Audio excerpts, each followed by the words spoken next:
The galaxy had been quiet for 9,000 years. 7 civilizations lived together under one banner.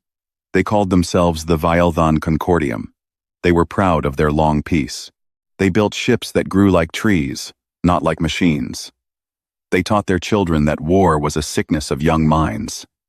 Any race that learned wisdom, they said, would learn to put down its weapons. They were sure of this. They had built their whole world on this belief. Then the HFY came. No one had heard of them before.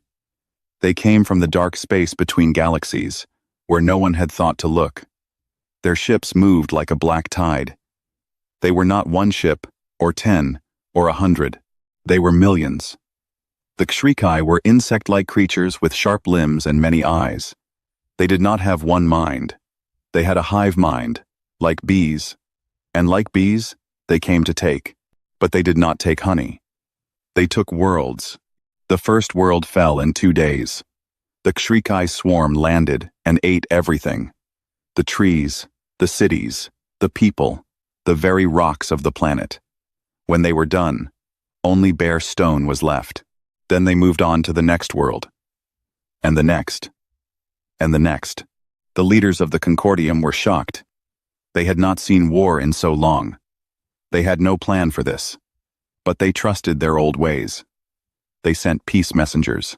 The messengers flew out in beautiful living ships, carrying gifts and kind words. The HFY ate the messengers and the ships too. They sent more messengers, thinking the first ones had failed by accident. The same thing happened again. And again. At last, the Concordium sent a fleet. It was the biggest fleet they had built in 1,000 years. The ships were lovely to look at. They were grown from a special tree-like material. They had soft lights and gentle shapes. The crews wore white robes. They believed that any creature, even the HFY, would stop when it saw such beauty and such strength together. They believed wrong. The battle lasted 4 hours. The Concordium fleet was eaten alive. The HFY swarmed over each ship like locusts on a field of wheat. The crews tried to run. They could not run fast enough. The hive consumed them. News of the loss spread through the 7 worlds of the Concordium. Panic followed. The leaders met in secret rooms. They argued. Some said they must build weapons. Others said no, that to build weapons would be to become like the HFY. Better to die clean, they said, than to live as monsters. While they argued, more worlds died. In the middle of all this, one woman did not have time for arguments. Her name was Larenthi of Sorel. She was an ambassador of the Sail people, a tall and slim race with silver skin and large dark eyes. Her homeworld had 3 rotations left. 3 days, in human terms. Then the HFY would arrive. Then her people, all 6 billion of them, would die screaming. Larenthi sat alone in a quiet room on the council station. She had not slept in many days. Her eyes were red. Her hands shook. She had just come from another long meeting where the leaders had argued in circles. She had spoken. She had begged. She had shown them pictures of children on her homeworld.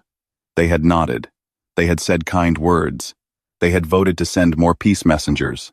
Larenthi had walked out of the room. She had not gone back. In front of her was a screen.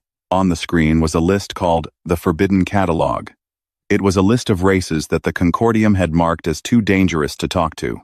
There were 97 names on the list. 96 of them were now followed by a small mark. The mark meant the race was extinct. They had killed themselves, all of them, in their own wars and madness. The Concordium had been right to stay away from them. Their own violence had eaten them. Only one name on the list did not have the mark. The race was still alive.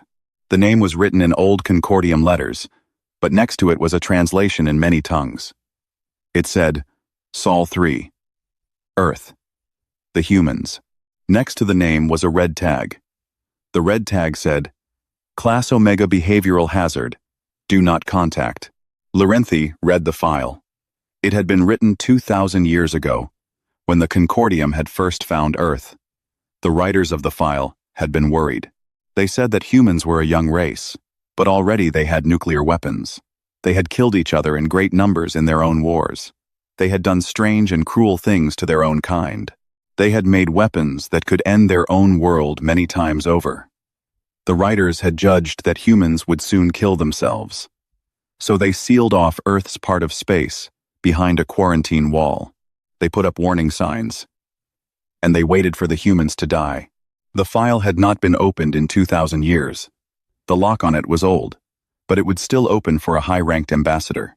Laurenti was still a high-ranked ambassador. For now, Laurenti's hand moved over the screen. She knew the rules. To open contact with a Class Omega race was a crime. The punishment was exile, or worse. But her people had 3 days. 3 days, and then nothing. 3 days, and her mother and her sisters and her children and the old woman who sold sweet bread on the corner of her street, all of them, would be gone. She thought of the silent stars. The Concordium had sent calls for help to other races outside the Alliance. Old friends, distant cousins, neighbors of long ago, none had answered. The strong races had pulled back behind their own borders. The weak races had hidden. No help would come from the known galaxy. The Concordium was alone, or almost alone. Her hand pressed the screen.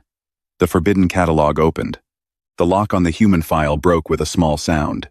A new screen appeared. It said, "Open channel to Sol 3? Yes. No." Laurenti closed her eyes.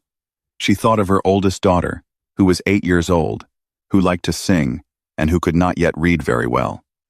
She thought of how the child would die. She did not know how a Sile death looked under Xrikai claws. She did not want to know. She pressed yes. The signal flew out into the dark, faster than light, on old paths that had not been used in 2,000 years. It crossed empty space. It passed dead stars and cold planets. It moved through the broken pieces of the quarantine wall, which had cracked long ago because no one had cared enough to keep it strong. It came at last to a small yellow star, and a blue and green planet that turned around it. On Earth, in a quiet room very far away, a light began to blink. Laurenti sat back in her chair. The signal was sent. There was no taking it back. She did not know what would answer. She did not know what humans had become in 2,000 years of silence. Maybe they were dead too, like the others on the list. Maybe the file was wrong, and they had killed themselves long ago, and no one had updated the record. Maybe the signal would just fly out forever, finding nothing. Or maybe something would answer.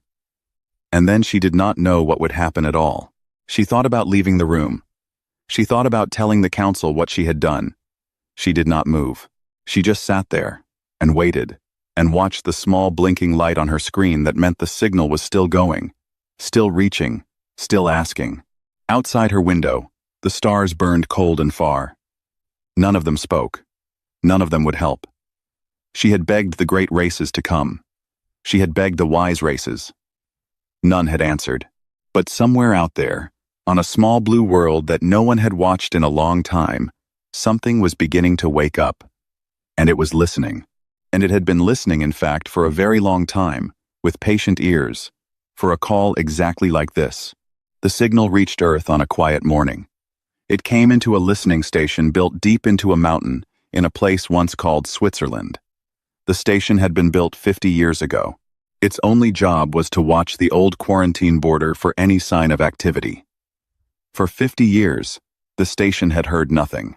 The men and women who worked there read books and played games, and sometimes wondered why the job still existed. On this morning, the screens lit up. Within 10 minutes, every senior officer of the Earth Defense Coalition knew. Within an hour, the leaders of every nation on Earth and every colony in the solar system were awake and meeting. Within 3 hours, the answer had been written and sent. The whole thing happened with the speed of a machine that had been kept oiled and ready for a long, long time. Earth was not the same. Earth, the Concordium remembered. 2,000 years had changed many things. The humans had not died, as the Concordium had thought they would. They had come close. There had been wars that almost ended them, and sicknesses that almost ended them, and machines they made that almost ended them. Each time, they had pulled back from the edge by the smallest measure. Each time, they had learned. Each time, they had become harder to kill. They had spread. First across their own world, then to their moon, then to Mars and the moons of the gas giants, then to deep space stations and to artificial worlds spun from asteroid metal. They had 10 billion people now, spread across the solar system. They had ships of many kinds. They had weapons of many kinds. They had no enemies, because they had no neighbors. But they kept the weapons anyway. They kept them ready. They cleaned them every day. The old people remembered why. More than that, the humans had spent the long, quiet years getting ready for something. They were not sure what. Some of them thought aliens would come one day, and not friendly ones. Some thought the universe was just a hard place, and you should always be ready. Some thought it was foolish to keep so many weapons, when there was no enemy to fight. The arguments went on for a long time, but every time someone said the weapons should be put away, someone else would tell an old story from the bad years, and the weapons would stay. Larenthi traveled to Earth in a Concordium ship. The Concordium leaders did not want her to go. Some called her a criminal. Some called her a fool. But she went anyway. She had broken the old rule, and now she had to see what she had set free. As her ship came near Earth, 4 small human ships came out to meet her. They moved in ways her sensors could not follow. Her ship's computer kept losing them and finding them again. The 4 ships flew around her ship in tight circles. They did not say hello. They did not signal at all. They just flew. After a while, Larenthi understood. They were showing her what they could do. They were saying, "We see you, and you do not see us." The ships led her down to a landing field in a place called Geneva. When she stepped out of her ship, soldiers stood waiting. They were tall and quiet. Their armor was dark gray. They did not point their weapons at her. They did not need to. She felt the threat in the air, like a smell. A woman walked forward. She was older than most of the soldiers, with short gray hair and brown skin. She wore a uniform with a single silver mark on the collar. Her eyes were calm and tired, and sharp all at once. "Ambassador," the woman said. "I am Fleet Marshal Idris Okonkwo Vance. Welcome to Earth. Please come with me. We do not have much time." They walked to a building made of stone and glass. Inside, a large room held many screens and many maps. Officers sat at desks. They were already at work. Larenthi saw maps of Concordium space on the screens. She saw lists of HFY numbers. She saw battle plans being drawn and changed and drawn again. The humans had been working since the moment the signal arrived. There were small lights on the walls, blinking in patterns. There were fresh cups of coffee on every desk. The air smelled of metal and paper and tired people. "You move very fast," Larenthi said. "We have had 2,000 years to wait," Okonkwo Vance said. "We did not waste them." The marshal sat down across from Larenthi. She did not offer food or drink. She did not make small talk. She put her hands flat on the table and began to ask questions. How many HFY? How fast did they breed? How long did they live? What did they eat? What did they fear? What had killed even one of them? Ever? How did their hive mind work? How far did the link reach? What happened to a HFY when the hive could not reach it? What were their ships made of? What did they smell like? Did they sleep? The questions did not stop for 2 hours. Some questions Larenthi could answer. Some she could not. The ones she could not, the marshal wrote down on a list. By the end, the list was long. "We will help your Concordium," Okonkwo Vance said at last. "We will fight the HFY. We will end the threat. But there is a price." "Name it," Larenthi said. "After the war, when the threat is gone, we will not go back behind our wall. We will have a seat. A real seat. A voting seat. In whatever government rules the stars. Equal to any other. We will be heard, always." "And that is fair," Larenthi said. "I cannot promise it for all the Concordium, but I will speak for it. That is enough for now." The marshal stood. "There is one more thing, Ambassador. I want you to see something, so you understand what you have asked for." They went deep underground. The walls were thick. The doors were thick. They came at last to a great hall, lit with cold white light. The hall was full of weapons. Larenthi did not know what they all were. Some looked like missiles. Some looked like small jars. Some looked like nothing at all, only smooth black shapes that hurt her eyes when she looked at them too long. "These are the Ares vaults," Okonkwo Vance said. "Every weapon humans built for use against other humans, in the bad years. Diseases that pick out one kind of person and leave others alive. Bombs that burn for 100 years. Machines that take apart any matter, atom by atom. Things worse than these. We made them. We did not use them, in the end. But we did not destroy them either. We kept them. For a day like this." Larenthi looked at the rows of weapons. They went on, and on, and on. "You want to use these on the Xrikai," she said. "We want to do whatever works," the marshal said. "That is the only rule we have, in war. Whatever works. The Concordium has rules about clean fighting. We have one rule. The threat ends, or we end. There is no third option. There has never been a third option, in our history. Ambassador, you should sit down. The next briefing will be hard." Larenthi sat. Her legs did not feel strong. She watched as the marshal began to speak about the war that was coming. Marshal Okonkwo Vance spoke for 2 hours. She did not raise her voice. She did not show feeling. She just talked, in plain words, about what humans were going to do to the Xrikai. She talked about how many ships would be sent. She talked about how many bombs would be dropped, and where. She talked about how many human soldiers would die, and how many Xrikai would die, and what the worlds would look like when the war was over. Larenthi listened. Sometimes she felt sick. Sometimes she wanted to argue. Once she did argue. The marshal listened politely, and then went on with what she was saying, as if the argument had not happened. Larenthi understood, slowly, that the plan was already made.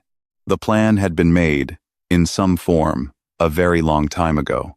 Humans had been thinking about a war like this for 2,000 years. They had thought about it from every angle. They were not asking her permission. They were just telling her, out of politeness, what was about to happen. And she began to understand, slowly, that she had not woken up an army. She had woken up something much older, and much hungrier, and much harder to put back to sleep. The human fleet did not look like a fleet. It looked like a great storm of metal and light pouring out of Earth's solar system. Ships of every shape and size flew together.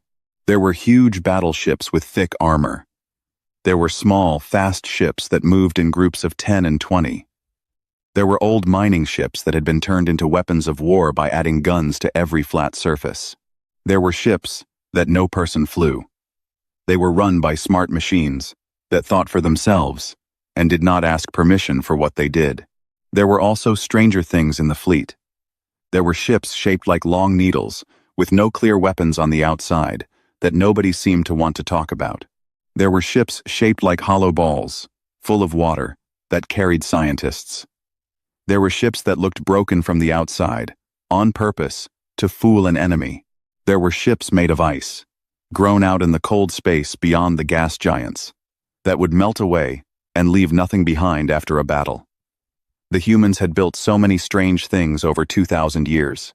Now all the strange things were going to war. The Concordium watched it come.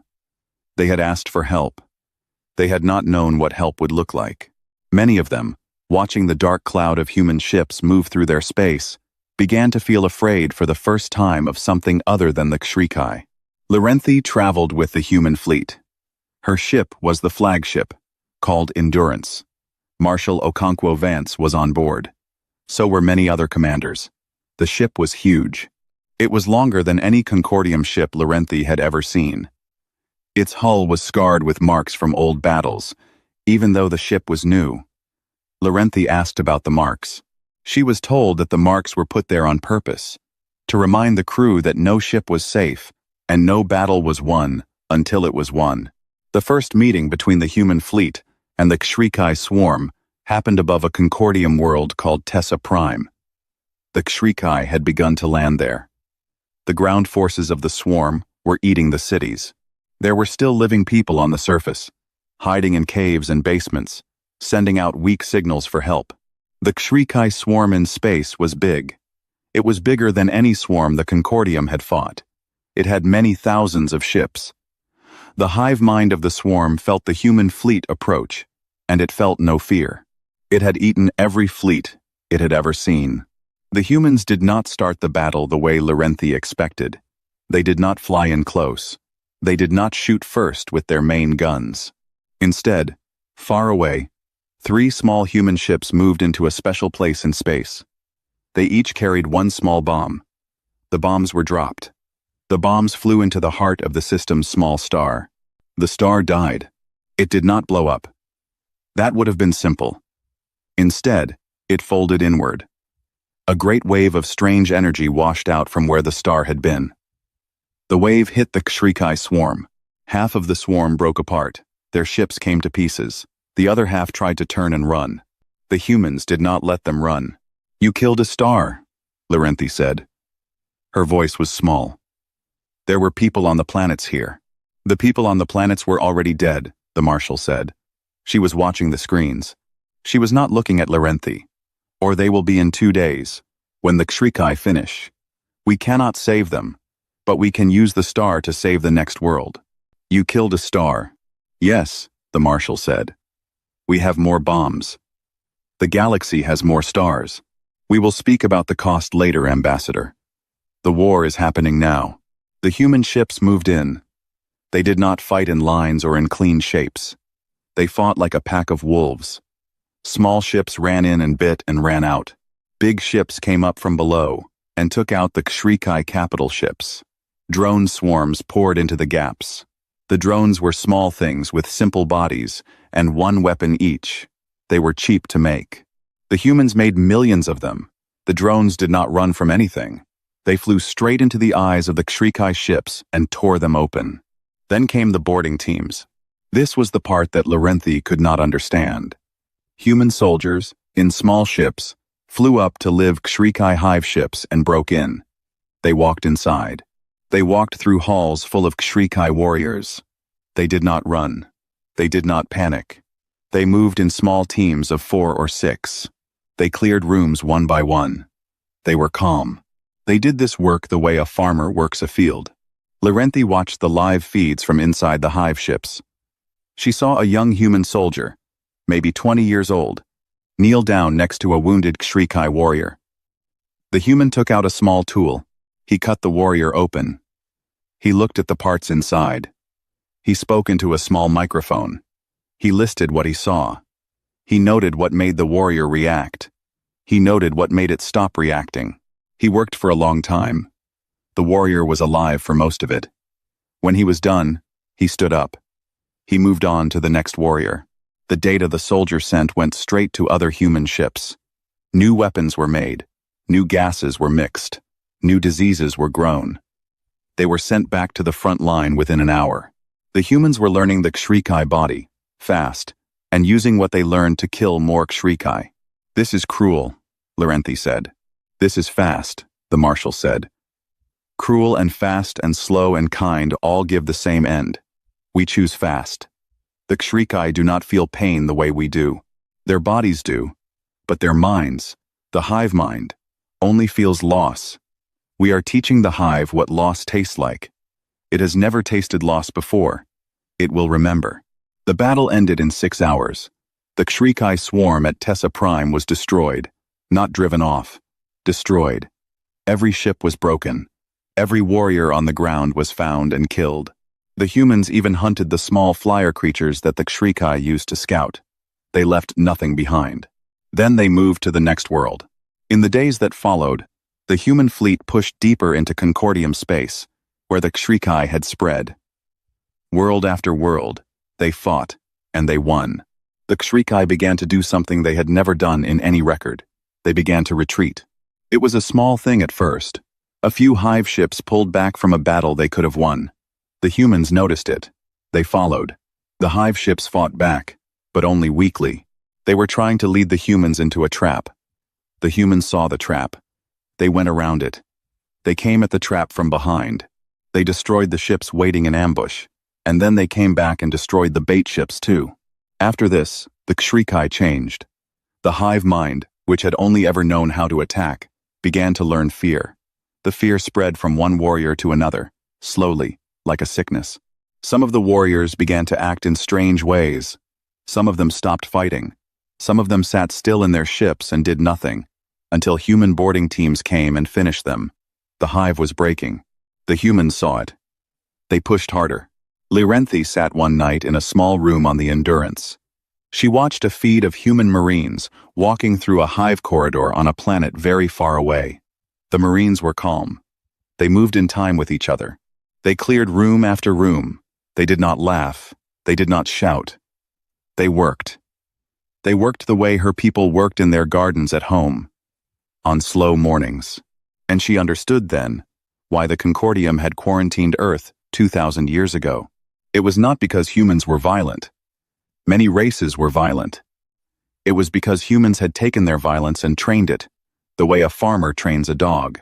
They had not killed it inside themselves, the way the Concordium had tried to do. They had taught it to sit, and to wait, and to come when called. And when it came hungry. And worst of all, the humans were not ashamed of it. They did not hate this part of themselves. They had made peace with it, long ago. They had given it a job. The job was to keep the children safe, and it did the job very, very well. The HFY began to lose. World after world, the human fleet drove them back. The hive mind, which had never known fear, began to act in ways it had never acted before. It pulled back its swarms. It gathered them in tight groups. It tried to make walls of itself. The walls broke when the humans hit them. Then the hive scattered. Then it tried to gather again. It did not know what to do, because nothing like this had ever happened to it. It was learning. It was learning slowly, and the humans were learning faster. The Concordium worlds were saved, one by one. The people came out of their basements and their caves. They saw the sky again. They cried, many of them. Then they saw the human ships in the sky. They saw the marks on the sides of the ships. They saw the flags.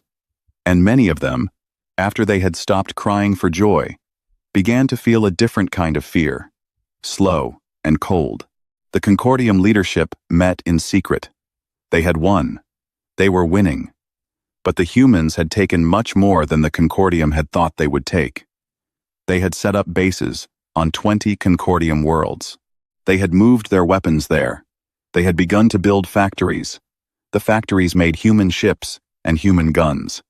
They were not asking permission. They were doing it. And the humans had begun to change the war. This was the worst part. They had taken HFY bodies and HFY ships, and they had broken them apart, and they had begun to mix them with their own things. Human ships now had HFY armor on their hulls. Human soldiers had HFY gases in small bottles on their belts. Human factories had begun to grow new creatures, mixed creatures, that were part human-made machine and part HFY flesh. The mixed creatures fought for the humans. They did not have hive minds. They had simple minds. They obeyed. They are becoming worse than what they fight, said one Concordium leader at the secret meeting. He was an old man of the Telluran people. His skin was blue and his eyes were yellow. We must stop them. Now. While we still can. And how would we stop them? Said another leader. She was a young woman of the sail, like Lirenthi. Their fleet is bigger than ours. Their weapons are stronger. They have already broken our quarantine. They are already inside our space. The only thing that could stop them now is the HFY, and they are killing the HFY for us. Maybe the cure is worse than the sickness, the old man said. Maybe it is, the woman said. But it is here. Lirenthi was not at this meeting. She was on the Endurance, deep in former HFY space. She had asked Marshal Okonkwo Vance to speak with her in private. They sat in a small room with one window. Outside the window was a planet that had been a HFY breeding world. The planet was now a ball of black glass. The humans had glassed it the day before. I need to ask you something, Lirenthi said. And I need a true answer. Ask, the marshal said. Why this much? You could push them back without all this. You could win without the cutting and the mixing and the glassing of worlds. Why do you go so far? What do you want? The marshal was quiet for a long time. She looked out the window at the glassed planet. Then she spoke, and her voice was soft. Ambassador, I will tell you something we do not say much, even to each other. Humans are not cruel because we like cruelty. Humans are cruel because we have learned, over a very long time, that mercy shown to a thing that does not understand mercy is just a slow way to die. She turned and looked at Larenthi. On my world, long ago, when we were one country fighting another country, we sometimes stopped fighting before the end. We left the other side alive. We let them keep their weapons. We let them keep their leaders. We told ourselves we were being kind. We told ourselves they had learned. And every time, every single time in our history, they came back. In 10 years, in 20 years, in 100 years, they came back and they killed our children. So we learned. We learned that some enemies do not stop unless you make them stop. The HFY are this kind of enemy. If we leave one nest alive, they will breed back. If we leave them with one good ship, they will build a fleet. If we leave them their hive mind whole, they will think the way they always thought, and they will come again. So we are not just killing them. We are teaching them. Teaching them what? Teaching the hive mind, the deep part of it that goes from one warrior to another, that the smell of a human is the worst thing in the universe, that the sound of human ships means death, that when they think of the small blue planet we come from, they should feel a fear so deep that they will not move toward it for 1,000 years. We are putting a mark on them, Ambassador. A mark that will stay even after we are gone. Larenthi was quiet. She thought about this. And the worlds you glass? The stars you kill? Those are also a mark, are they not? Yes, the marshal said. Those are not for the HFY. Those are for the others. What others? The marshal smiled. There was no warmth in it. Ambassador, when your people called for help, who else did you call? Tell me their names. Larenthi listed them. The Vor, the Old Hegemony, the Drift Republics, the Stone Speakers, the Yellow Fleet, 6 great civilizations beyond the Concordium border. All older, all stronger, in their own way. All with the power to send help. None had answered. The signals had been heard. The signals had been ignored. They heard you scream, the marshal said. They chose silence. We are saving you, yes. But we are also speaking, Ambassador, with very loud voices. To all of them. We are saying that this thing they did, this turning away, will not be a free thing to do. There will be a cost. The cost is that we are now here, and we will not leave, and we remember. You are punishing them? No. We are not even angry at them. They did what they thought was safe. We are simply making sure that next time, they think differently. The next time a small race calls for help, somewhere in this galaxy, every great power will pause. They will think. Maybe humans are listening. Maybe humans will come if we do not. Maybe it is better to send help than to wait and see. In the days that followed, the silent powers received visits, polite visits. Human ambassadors arrived in their courts. The ambassadors did not bring threats. They brought gifts. They asked only one question. The question was always the same. They asked it in soft voices. They asked it many times. They wrote down the answers. Then they left. The question was, why did you not answer? And the silent powers, who had been silent for many reasons, found that they did not have a good answer. None of the reasons sounded good when spoken out loud. They began to feel something they had not felt in a long time. They began to feel watched. The Vor, who were the oldest of the silent powers, sent a message to Earth. They said they were sorry. They said they had been wrong. They said they wanted to send help now, even though the war was almost over. The humans thanked them politely. The humans said help would be welcome. The Vor sent a small fleet. The fleet was put to work cleaning up after the main battles, picking up the bodies, moving the wounded. It was honest work. The Vor did it without complaint. They understood, by then, what was being asked of them. The old hegemony tried something different. They sent a message saying they had not heard the call. They said their listening posts had been broken at that time. The humans listened to this message. The humans did not say if they believed it or not. They simply asked, in their next message, if the hegemony would be willing to share their listening post records, so that everyone could be sure the records were correct in the future. The hegemony said yes. The records came. The records were not very interesting, but the act of sending them was the point. The hegemony had bent. They had shown a soft spot. The humans wrote it down. The list grew. The HFY were not killed to the last one. The humans did not finish them. They drove them back, all the way back, across many lengths of space, until the swarms came at last to the place where they had begun. It was a strange place at the edge of the galaxy. Old stars burned there. Strange storms moved through the dust. The HFY had a home there, in a system of dead worlds. The humans drove them inside it. Then the humans built a wall. The wall was not made of stone or metal. It was made of weapons. Quiet weapons. Watching weapons. They sat in space all around the HFY home. They were waiting. If any HFY ship tried to leave, the weapons would wake up. They would burn the ship to nothing. The HFY had learned, in the last weeks of the war, what would happen to them if they came out again. They had learned this lesson very deep. The hive mind shook when it thought of leaving the home system. It would not leave. Not now. Not in 100 years. Maybe not ever. The humans put up a sign in many languages. The sign was a beacon that could be heard far across space. It said, "Beyond this line, the beasts wait. Pass with care." Whether the sign was about the HFY or about the humans, no one was sure. Maybe both. The Concordium did not go back to what it had been. It could not. Too much had changed. Too many old rules had broken.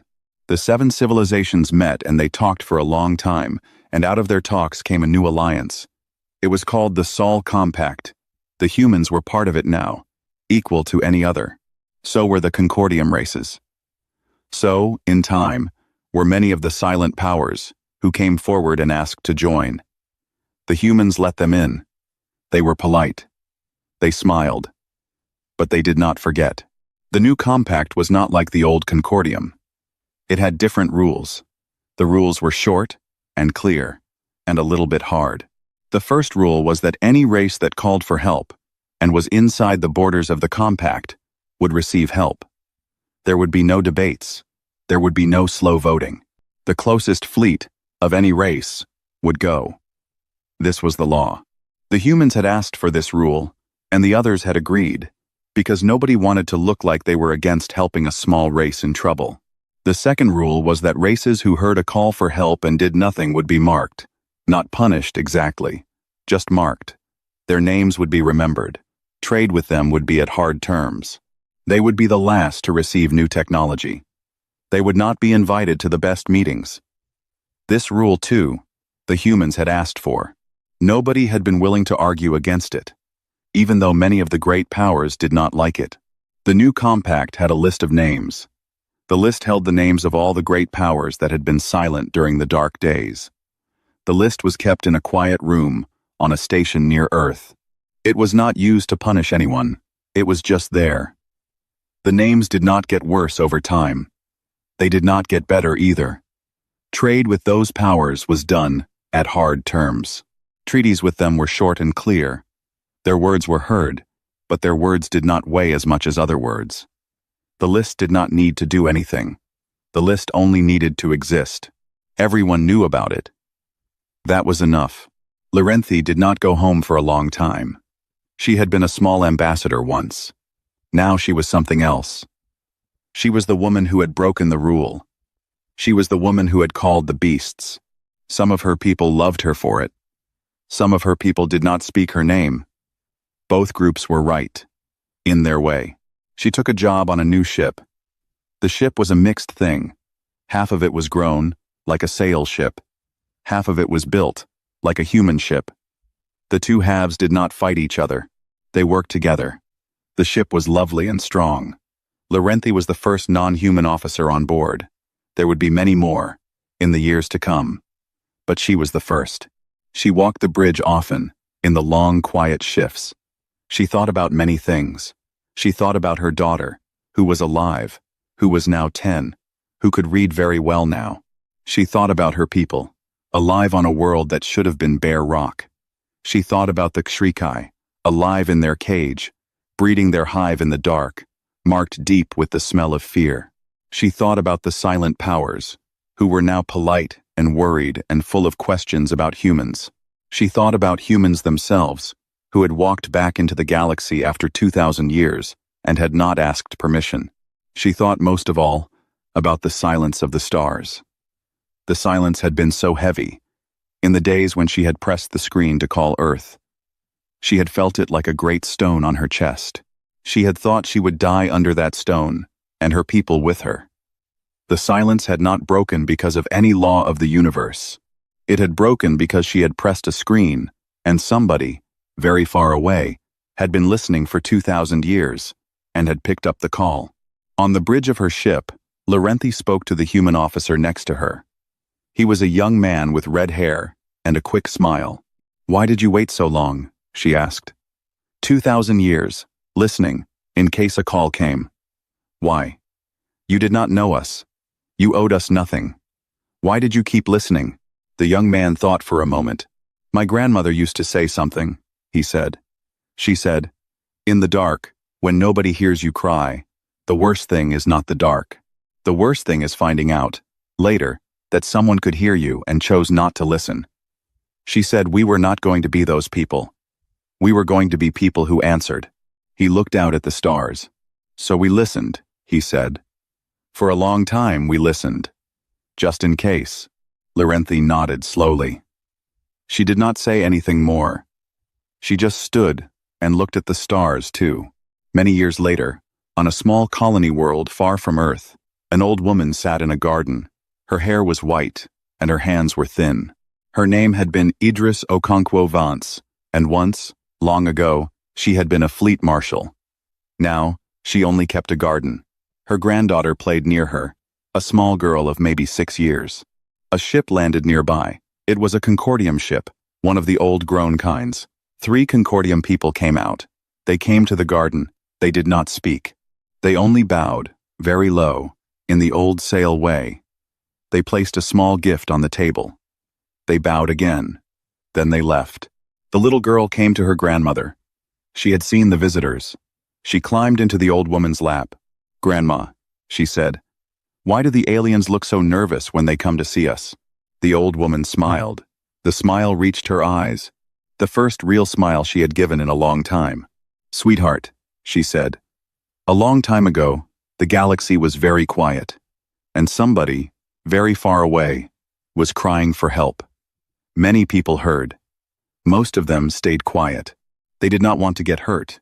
They did not want trouble. They thought it was safer to say nothing at all. That was bad of them," the little girl said. "Yes," the old woman said. "It was. But we were listening too. And we were not the staying quiet kind. We were the running kind. So we ran.